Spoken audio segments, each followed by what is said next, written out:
لیکن مسئلہ یہ ہے کہ ترکی نے جب تک شام، لیبیا اور آذربائیجان میں مسلمانوں کی مدد کی ہے وہاں وہ حق پر ہے، لیکن افغانستان کے معاملے میں ترکی کا کسی بھی قسم کا دعویٰ بالکل بے جا ہوگا۔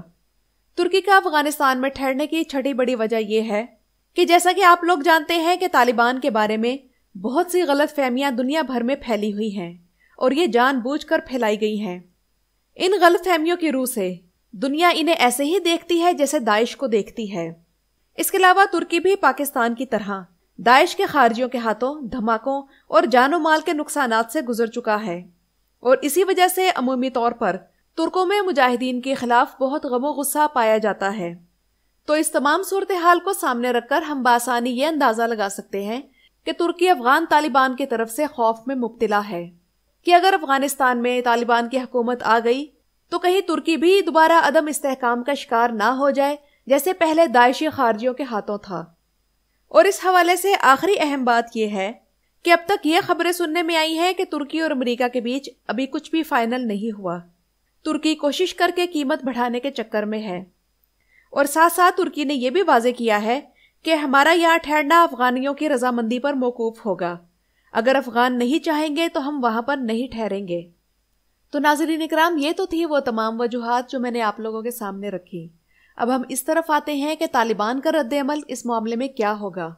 اور ترکی کا افغانستان میں ٹھہرنا کیا افغانستان کے لیے واقعی فائدہ مند ثابت ہوگا یا نہیں۔ تو ناظرین اکرام، اس سلسلے میں سب سے پہلی حقیقت تو یہ ہے کہ اب چونکہ امریکہ افغانستان سے جا رہا ہے تو اس خلا کو پورا کرنے کے لیے آس پاس کی چھوٹی بڑی طاقتیں اپنا حصہ لینا چاہتی ہیں،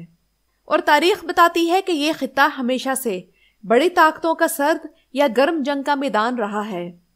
بظاہر تو یہی لگتا ہے کہ افغانستان مستقبل میں ترکوں، ایرانیوں، افغانیوں، ہندو اور آریوں کا میدان جنگ بننے والا ہے۔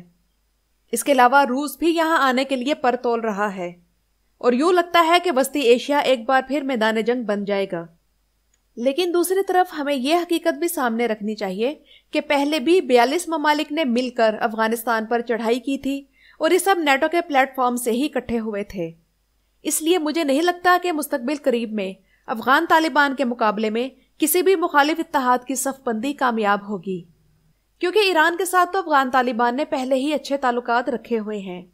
اور ہندوستان کو اس سے پہلے کبھی بھی اپنے ملک سے باہر نکل کر لڑنے کا تجربہ نہیں ہوا۔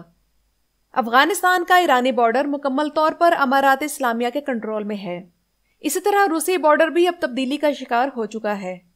اس لیے مجھے مستقبل قریب میں افغانستان میں کوئی بڑی جنگ نظر نہیں آ رہی۔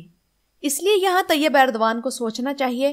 کہ جب پورا ملک افغانستان طالبان کے پاس ہے تو کیا وہ ایک ایئرپورٹ نہیں چلا سکتے؟ اور اس سے پہلے 20 سال تک امریکہ بے قصور افغانوں کا خون بہاتا رہا، اور تب ترکی امریکہ کا اتحادی بنا رہا، اور ایک بار بھی صلح یا مذاکرات کا لفظ اس کی زبان پر نہیں آیا۔ اور اب جبکہ امریکہ فرار ہو رہا ہے تو ترکی اس کی جگہ لے کر وہی زبان استعمال کر رہا ہے جو اب تک امریکہ کرتا آیا ہے۔ اور طیب ایردوان کا جو تازہ ترین بیان طالبان کے بارے میں آیا ہے، جس میں انہوں نے یہ کہا ہے کہ طالبان کا رویہ مسلمانوں والا نہیں، یہ افغانستان سے قبضہ ختم کر دیں، اور ساتھ یہ بھی کہا کہ افغانستان مسلمانوں کا ملک ہے، اس لیے اس میں طالبان کا اکثریت پسند تحریک چلانا درست نہیں۔ تو ناظرین اکرام، طیب ایردوان کا یہ بیان تمام دنیا کے وہ مسلمان جو طالبان کی مزاحمتی تحریک کی حمایت کرتے ہیں ان کو شدید دکھی کرنے والا تھا، کیونکہ طیب ایردوان کو کیا کوئی بتانے والا ہے کہ شام بھی افغانستان ہی کی طرح مسلمانوں کا ملک تھا، جہاں وہ حکومت مخالف عسکریت پسندوں کی مدد کر رہے تھے اور کر رہے ہیں۔ اگر طیب ایردوان شام کے شہری نہ ہو کر بھی شام کے عسکریت پسندوں کی مدد کر سکتے ہیں تو افغان طالبان جو کہ افغانستان کے ہی رہنے والے پشتون ہیں، ان کی امریکہ کے مقابلے میں کسی قسم کی عسکریت پسندی یا مزاحمت غلط کیوں ہے؟ اور اب جبکہ افغانستان کے بہت بڑے علاقے پر ان کا قبضہ ہو چکا ہے تو انہیں حکومت بنانے سے کیوں روکا جائے؟ یہاں ناظرین اکرام، آپ لوگوں کے ذہنوں میں یہ سوال پیدا ہو رہا ہوگا کہ ترکی صرف کابل ایئرپورٹ کا ہی قبضہ لینے پر کیوں مصر ہے؟ تو یہاں میں آپ لوگوں کو اس کی وجہ یہ بتا دوں کہ کابل جو کہ افغانستان کا دارالحکومت ہے، اور آپ لوگ جانتے ہیں کہ کسی بھی گروہ کی حکومت تب تک تسلیم نہیں کی جاتی جب تک اس کا قبضہ دارالحکومت پر نہ ہو۔ تو ترکی کو اگر کابل ایئرپورٹ کی سیکیورٹی کا ٹھیکہ مل جاتا ہے تو یہ آگے بڑھ کر پورے کابل تک پھیل جائے گا، اور اس کا مقصد یہ ہے کہ طالبان اگر افغانستان میں حکومت قائم کر بھی لیں تو چونکہ ان کا کابل پر قبضہ نہیں ہوگا تو اس لیے طالبان تمام دنیا میں سفارتی طور پر تنہا ہوں گے اور انہیں کوئی بھی ملک تسلیم کرنے سے گریز کرے گا۔ جبکہ دوسری طرف یہ بھی حقیقت ہے کہ طالبان مسلسل آگے بڑھ رہے ہیں اور روزانہ کی بنیاد پر بہت سے علاقے فتح کر رہے ہیں۔ تو اگر اللہ نہ کرے ایرتغرل اور ابدالی کے جانشینوں میں آپس میں جنگ چھڑ گئی تو اس کا خمیازہ مسلمانوں کو بھگتنا پڑے گا، کیونکہ اس آپس کی جنگ سے مسلمان ہی کمزور ہوں گے۔ اب ناظرین اکرام، اس تمام کشمکش کو ختم کرنے کا ایک سادہ سا طریقہ یہ ہے کہ ترکی ابھی افغانستان سے نکل جائے۔ بعد میں جب طالبان حکومت میں آئے تب باہمی تعاون کی بنیاد پر افغان طالبان ترکی کو بلا سکتے ہیں اگر وہ چاہیں، جیسا کہ آذربائیجان کے معاملے میں ہوا۔ کیونکہ اگر امریکہ جیسی سپر پاور زبردستی کی بنیاد پر افغانستان پر اپنا قبضہ نہیں برقرار رکھ سکی تو ترکی کس شمار کتار میں ہے۔ تو ناظرین اکرام، یہ تو تھا اب تک کا تمام سینیریو، اور آپ اس تمام صورتحال پر کسی قسم کی رائے دینا چاہیں